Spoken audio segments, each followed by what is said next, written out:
reminder of what happened, right, last week as the knives went into Joe Biden. Let's just see. Thank you, Joe. It's time to go. Tonight calls on President Biden to drop out of the 2024 race, extending beyond Capitol Hill. We are ready to unite behind a new nominee. Biden is losing.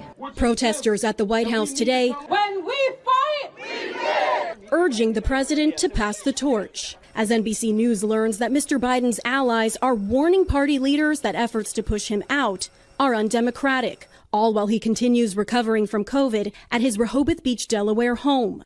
New tonight, sources telling NBC News Bill and Hillary Clinton are privately supporting Mr. Biden's repeated vow to stay in the race. While two people familiar with former President Obama's thinking say he has concerns about his former vice president's candidacy. All of this as sources familiar with the Biden family's conversations tell NBC News there are ongoing discussions about what the president's exit might look like if he were to drop out. The divide among Democrats only widening as more than 30 lawmakers call on the president to step aside without agreeing on a replacement. If President Biden decides to step back, we have Vice President Kamala Harris, who is ready to step up to unite the party. He didn't even have COVID. They told him he had COVID, so that he stood out of the way. Listen, he's not done anything for himself since the day that he announced for office. This has all been puppet. It's a Wizard of Oz scheme. It's don't pay attention to the man behind the curtain.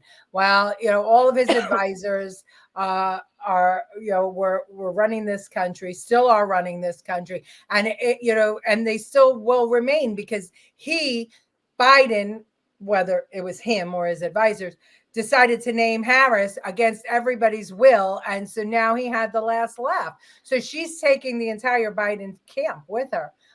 So let's see. Trump campaign filed the complaint with the FEC about the Harris campaign finances. I'm sure he did. I can't wait to read them because I'm sure you'll find a lot of Palestinian backed donations. You might. It's a good point, Jen. You might. You have to look at every single one. I think you should. All right. So on National Ice Cream Day, this happened. Welcome back to Live Now from Fox, and we have some breaking news as President Joe Biden has just announced that he is dropping out of the 2024 presidential race. This happening just moments ago. You are taking a look at the letter that he has just issued.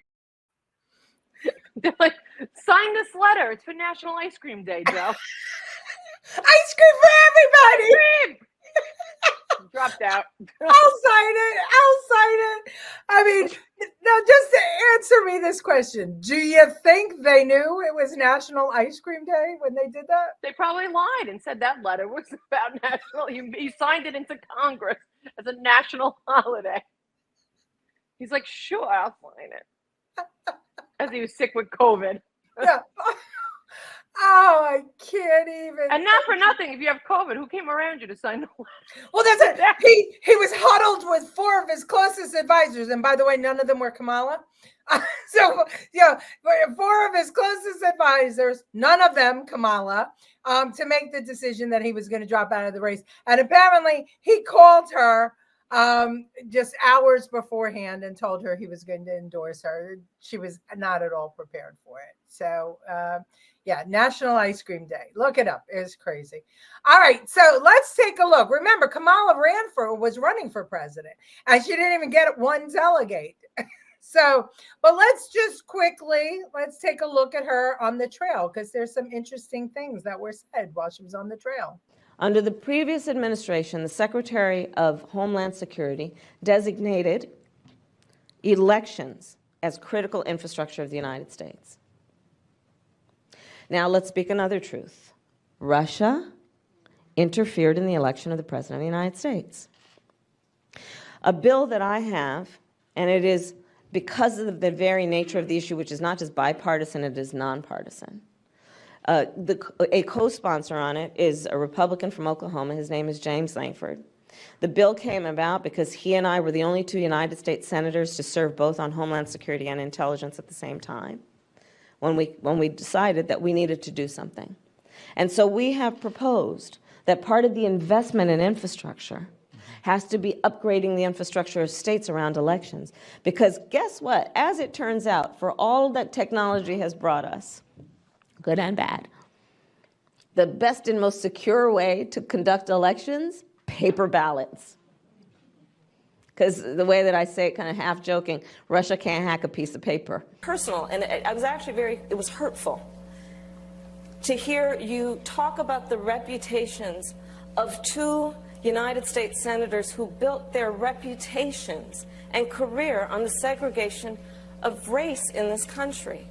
And it was not only that, but you also worked with them to oppose busing. And, you know, there was a little girl in California who was part of the second class to integrate her public schools. And she was bused to school every day. And that little girl was me. So I will tell you that on this subject, it cannot be an intellectual debate among Democrats. We have to take it seriously. Paper ballots. Paper ballots. And yet there's a bill right now that the Republicans have put through about paper ballots and all that other stuff. But she's opposed to it now. It's amazing what becoming somebody's puppet. What cheating shows you. When you can win when you cheat, you will forever defeat. This is true. The professor says they censored all the photos of the shooter except one from 8th grade. Yeah, some other things that the Congress was briefed on was that he had 3 overseas social media accounts. But we don't hear much about that anymore because they changed the narrative. They changed it. We don't hear anymore about Iran having a hit out on Trump. We don't hear any of that anymore because right now the news cycle is Kamala, Kamala, Kamala. That's why we have to keep the shooting for front and center in everybody's mind. Trump shouldn't be doing it. We should be doing it. And another thing, Trump shouldn't be talking about Kamala at all. If I was Trump, hello, if you're listening, Trump campaign, let J.D. Vance talk about Kamala. You don't talk about Kamala, Donald Trump. You talk about what you did for this country. You talk about you took a bullet for democracy. You talk about the border. You talk about that. Don't talk about her. Talk about your accomplishments. Let JD speak about her. This way, it reduces her back to vice president and keeps her there. Keeps her as a vice president in people's minds. That's my 2 cents as a campaign advisor. What do you think, Jen? Okay, great. Thank you.